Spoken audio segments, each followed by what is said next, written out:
बिस्मिल्लाहिर्रहमानिर्रहीम। थोड़ी सी बात कर लेते हैं हर पार्टी के मंशूर की। जैसा कि मुस्लिम लीग नून का और पीपल्स पार्टी का मंशूर सामने आया, एक ही दोनों की तरफ से 27 जनवरी को ये मंशूर पेश किया गया था, एक ही रोज़, और फिर अगले रोज़ तहरीक इंसाफ का मंशूर भी सामने आ गया। मुस्लिम लीग नून के मंशूर में कोई ऐसी बात नहीं है, रवायती मंशूर है, और पीपल्स पार्टी का भी रवायती मंशूर है जिस तरह से अमूमन मंशूर होते हैं, जिसमें ये बताया जाता है कि हमने आपके लिए क्या किया है, क्या करने जा रहे हैं। मुस्लिम लीग नून की और पीपल्स पार्टी की तरफ से तकरीबन एक ही बात की गई है। पीपल्स पार्टी की तरफ से जैसा कि रोटी, कपड़ा और मकान, उसका जो उनकी तरफ से मंशूर जारी किया गया और जो ख़ास बातें की गई हैं उनमें उनका जिक्र नहीं, रोटी, कपड़ा और मकान का। इसी तरह से मुस्लिम लीग नून की तरफ से भी ये कहा गया है कि हम बिजली इस तरह कर देंगे, हमने लोड शेडिंग ख़त्म की, ये किया, वो किया, फ़लाँ किया। तो ये इनके मंशूरात हैं। मुस्लिम लीग नून की तरफ से मियां नवाज शरीफ ने मॉडल टाउन में बैठकर मंशूर पेश किया। उनके सामने सारी क़यादत बैठी हुई थी, उनके साथ बैठी हुई थी। जबकि पीपल्स पार्टी का मंशूर किसी और शहर में, इस्लामाबाद में, शेरी रहमान ने पेश किया। बिलावल भुट्टो जरदारी और आसफ अली जरदारी साहब की मुकम्मल आशीर्वाद इस मंशूर को है। ज़ाहिर है कि उनकी पार्टी है, उनकी आशीर्वाद तो होनी है। उन्होंने भी इसमें बहुत कुछ कहा। तहरीक इंसाफ की तरफ से एक अलग से मंशूर पेश किया गया। इन पार्टियों का मंशूर यूँ समझ के रवायती मंशूर है, जबकि तहरीक इंसाफ की तरफ से जो मंशूर पेश किया गया है वो इमरान खान के स्टेट्समैन होने का इजहार है। उन्होंने ये नहीं कहा कि तनख्वाहें इतनी बढ़ा दी जाएंगे। जो कुछ उन्होंने कहना था इस हवाले से कि इतने खा दिए जाएंगे, इस तरह से नौकरियां दी जाएंगी, वो उन्होंने पिछले इलेक्शन में कह दिया था। तो अब उनका जो मंशूर सामने आया, इससे इमरान खान बिल्कुल स्टेट्समैन बनते हुए स्टेट्समैन दिखाई देते हैं। उनकी तरफ से क्या कहा गया, सबसे पहले आपके सामने रखते हैं मुस्लिम लीग नून का मंशूर, उसके साथ ही पीपल्स पार्टी का मंशूर, और आखिर में बात करेंगे तहरीक इंसाफ के मंशूर की। मंशूर के चीदा निकात में ज़राअत की जिद्दत के ज़रिए किसान की खुशहाली शामिल है। मौसमियाती तब्दीलियों के असरात से मुल्क को महफूज बनाया जाएगा। तमाम सरकारी दफातर को माहौल दोस्त बनाया जाएगा। मंशूर में ज़राअत को अहमियत दी गई है। छोटे किसानों के लिए सूद से पाक कर्ज़ों की फराहमी, फसल के नुकसान में कमी के लिए जदीद टेक्नोलॉजी का इस्तेमाल शामिल है।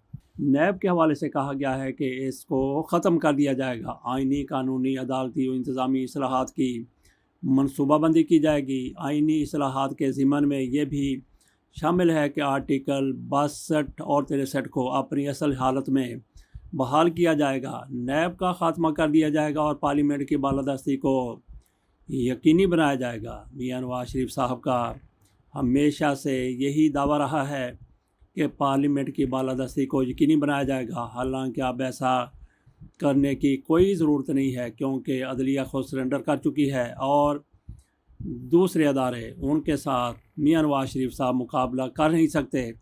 अदालती इस्लाहात के हवाले से मंशूर में कहा गया है, हर वक्त और मौसर अदालती निज़ाम का निफाज किया जाएगा। मौसर, मुनसिफाना और बर वक्त प्रोसिक्यूशन होगी। यकीनी बनाया जाएगा कि बड़े और मुश्किल मुकदमात का फ़ैसला 1 साल के अंदर, जबकि छोटे मुकदमात का फ़ैसला 2 माह में सुनाया जाए।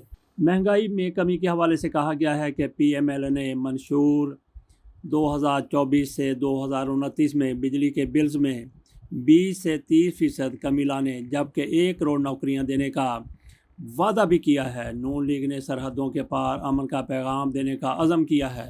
मंशूर पर मौसर अमल दरामद यकीनी बनाने के लिए खसूसी अमल दरामद कौंसल का क़याम भी अमल में लाया जाएगा। इसको भी मंशूर का हिस्सा बना दिया गया है, जो हुकूमती कारकर्दगी की 6 माही रिपोर्ट मुरतब करेगा। यह आपके सामने हमने रखा मुस्लिम लीग नून का मंशूर, जिसमें उसी तरह से नौकरियों का वादा किया गया है जिस तरह से तहरीक इंसाफ की तरफ से ऐसा वादा किया गया था। अब आते हैं पीपल्स पार्टी के मंशूर की तरफ। उसका ऐलान भी उसी दिन किया गया जिस दिन मुस्लिम लीग नून ने अपने मंशूर का ऐलान किया था। पाकिस्तान पीपल्स पार्टी ने अवामी मुआशी मुआहिदा के नाम से इंतखाबी मंशूर जारी किया। पीपल्स पार्टी के इंतखाबी मंशूर का स्लोगन चुनो नई सोच है। पीपल्स पार्टी के इंतखाबी मंशूर में कहा गया है कि उजरत पर काम करने वालों की हकीकी आमदन को दोगुना किया जाएगा। गरीबों, बेज़मीनों और मेहनतकशों को रिहायशी मकान दिए जाएंगे। स्कूल जाने वाले बच्चों को मुफ्त खाना फराहम करेंगे। मंशूर में कहा गया है कि भूख मिटाओ प्रोग्राम शुरू किया जाएगा اور تمام اسکول جانے والے بچوں کو کھانا مفت فراہم کیا جائے گا۔ ہاری کسان کارڈ اور مزدور کارڈ جاری کیا جائے گا۔ ہاری اور مزدور کارڈ دیے جائیں گے۔ منشور میں کہا گیا ہے کہ مزدور کارڈ کے ذریعے لوگ اپنے بچوں کی اسکول کی فیسیں ادائیگی اپنے لیے اور اپنے خاندان کے لیے ہیلتھ انشورنس حاصل کر سکیں گے۔ پیپلز پارٹی کے منشور میں مزید کہا گیا ہے کہ ہاری کارڈ کے ذریعے ڈی اے پی اور یوریا کھاد پر سبسڈیز دی جائیں گی اور فصلوں کا انشورنس ہوگا، جبکہ وسیلہ حق پروگرام کے ذریعے غریب خواتین کو چھوٹے قرضے دیے جائیں گے۔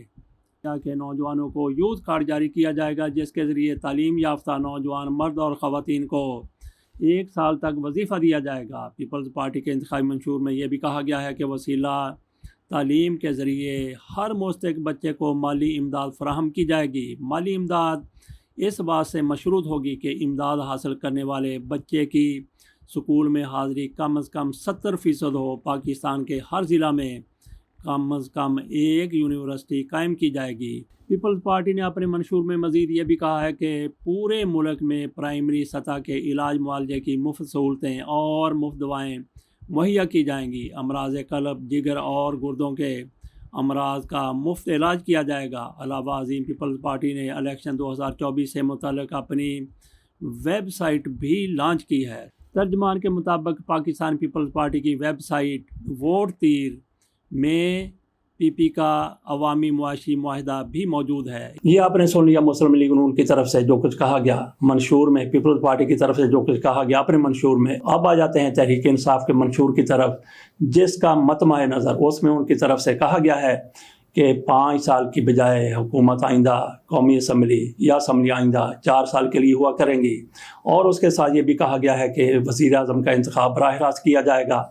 یہ یوں سمجھ لیجیے کہ صدارتی نظام کی طرف ایک قدم ہے، ایک پیش رفت ہے، ایک پیش قدمی ہے۔ کسی دور میں بے نظیر بھٹو کی طرف سے بھی کہا گیا تھا انتخابات سے قبل، شاید 93 کے یہ انتخابات تھے، اس میں بے نظیر بھٹو کی طرف سے 2 باتیں کی گئی تھی۔ ایک تو انہوں نے کہا تھا کہ آئندہ انتخابات 4 سال کے بعد ہو جایا کریں گے، اسمبلی 4 سال کی ہوا کرے گی، اور ہر ڈویژن کو صوبے کا درجہ دے دیا جائے گا تاکہ صوبائی عصبیت کا مسئلہ ہی نہ رہے۔ لیکن بے نظیر بھٹو صاحبہ جب اقتدار میں آئیں، گو کہ ان کو 4 سال بھی پورے نہیں کرنے کی دیے گئے تھے، 5 سال تو بڑی بات ہوتی ہے، لیکن اقتدار میں آئیں تو ان کو یہ لگا کہ میں 5 سال کے لیے آئی ہوں، بلکہ مزید 5 سال کے لیے وہ تیاری کرنے لگی۔ انہوں نے اپنے اس منشور پر، اپنے اس وعدے پر عمل نہیں کیا، نہ تو ڈویژن کی سطح پر صوبے بنائے گئے اور نہ ہی 4 سال کی مدت اسمبلی کی گئی۔ عمران خان کی طرف سے اب صدارتی نظام کی طرف پیش قدمی نظر آ رہی ہے۔ ان کی طرف سے کہا جا رہا ہے کہ 4 سال کے لیے اسمبلی کی مدت ہوا کرے گا اور وزیر اعظم کا براہ راست انتخاب ہوا کرے گا، تو پھر اس سے یہ ہوگا کہ آپ کو کسی بلیک میلنگ میں نہیں آنا پڑے گا، لوٹا کریسی بالکل ختم ہو جائے گی۔ یہی متمع نظر صدارتی انتخابات کا ہوا کرتا ہے کہ آپ نے وزیر اعظم کا انتخاب براہ راست ہو گیا تو اس نے پھر اپنی مرضی سے کابینہ بنانی ہے، اس سے اس کا کوئی تعلق نہیں ہوگا کہ لوگ جو جیت کر آئے ہیں ان کو اپنے کابینہ میں لینا ہے۔ 5 سال کے لیے وزیر اعظم بن گیا، جیسا کہ امریکہ میں ہوتا ہے، 4 سال کی مدت کے لیے صدر بن جاتا ہے، وہ اپنی مرضی سے کابینہ بناتا ہے، باقی جو منتخب لوگ ہوتے ہیں ان میں سے کابینہ کے ارکان کا لینا ضروری نہیں ہوتا۔ تو عمران خان کا یہ جو منشور ہے، تحریک انصاف کا منشور ہے، میں سمجھتا ہوں کہ یہ اگر اس پر عمل ہو جاتا ہے تو بادی و نظر میں اس پر عمل ہوتا ہوا نظر نہیں آتا، جیسا کہ مسلم لیگ نون کا منشور ہے، پیپلز پارٹی کا منشور ہے، وہ بھی اس پر عمل کرنے کی پوری کوشش کریں گے۔ بہرحال دیکھتے ہیں کہ اس پر عمل کرتے ہیں یا نہیں کرتے، لیکن شرط یہ ہے کہ پہلے اقتدار میں آ جائیں، اس کے بعد پھر اس پر عمل ہونا ہے۔ تو تحریک انصاف کو اگر اکثریت مل جاتی ہے، جس کا امکان نظر آ رہا ہے، تو پھر کچھ لوگ کہتے ہیں کہ کیسے ممکن ہوگا جب آپ کے پاس 2/3 اکثریت آ جائے گی، مسلم لیگ نون کے پاس آ جائے، تحریک انصاف کے پاس آ جائے، کسی بھی پارٹی کے پاس آ جائے، تو اپنے منشور پر وہ کما حقہ بے عین ہی عمل کر سکتی ہے۔ تحریک انصاف کی اگر 2/3 اکثریت آ جاتی ہے تو پھر عمران خان جس طرح کا نظام چاہتے ہیں اسی طرح کا نظام آ سکتا ہے۔ اس کے ساتھ اجازت دیجیے، اللہ حافظ۔